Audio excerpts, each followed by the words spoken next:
Kwa miezi 6 nilofanya kazi ya udiwani, fedha yenu yote ya udiwani nairudisha, mnagawana wenyewe.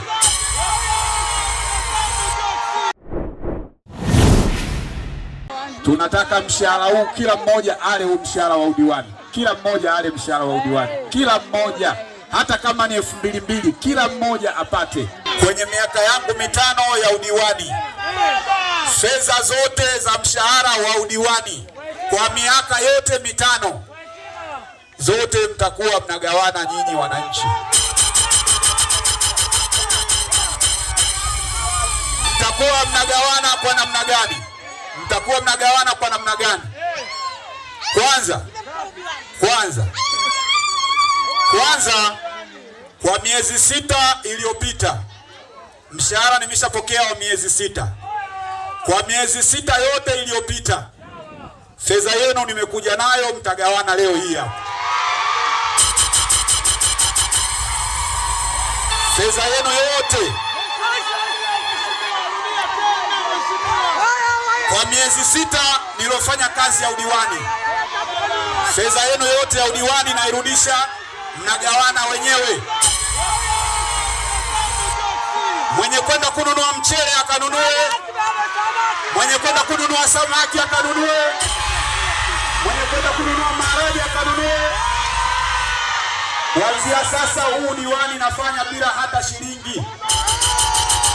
Mshahara wote mtagawana wenyewe. Sasa miezi 6 ijayo hatutofanya hichi tunachofanya leo. Miezi 6 ijayo mtaamua kwamba sasa mshahara wenu wa udiwani wa miezi 6 hii mjenge barabara, au mshahara wenu wa miezi 6 hii mjenge sijui mabomba ya maji, au sijui madarasa ya wanafunzi.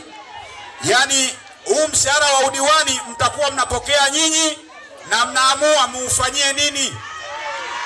Sawa sawa. Mimi nitakuwa nafanya kazi, mshahara mpokee nyie. Nyinyi ndio mtakuwa mnaamua. Sasa wote mliokuwa huku kaeni huku, tujihesabu mko wangapi na tugawanye mshahara wa miezi 6. Mtapata shilingi ngapi? Mkae kule. Wote wa huku mkae kule. Wote wa huku piteni huku. Mshahara wa udiwani ni 350,000. Unapopokea 350,000, serikali inakata kodi shilingi 11,000. Maana yake diwani anapokea 339,000. Mtendaji piga hesabu, 339,000 mara 6 ni shilingi ngapi? Piga hesabu ili tugawe hiyo hela. 2,234,000. Haya, wote kaeni huku tupige hesabu, mko wangapi? Tuigawanye 2,234,000 kwa watu wote mliokuepo.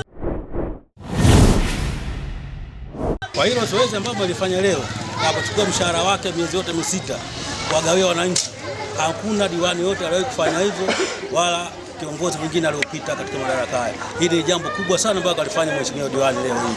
Hajawahi kutokea na hakuna mfano wote. Tangu tumezaliwa na tumekuwa mpaka sasa hivi hakuna diwani aliyofanya hivyo. Aliahidi kimoja baada ya kingine. Na vile alivyoviahidi, kwa mfano shule anawasaidia watoto, sasa hivi wanakula, naona mwenyewe na mimi mwenyewe nashiriki kule, naenda kuona watoto wamepata uniform, nimeona wenye matatizo madogo madogo nyumbani nimeona.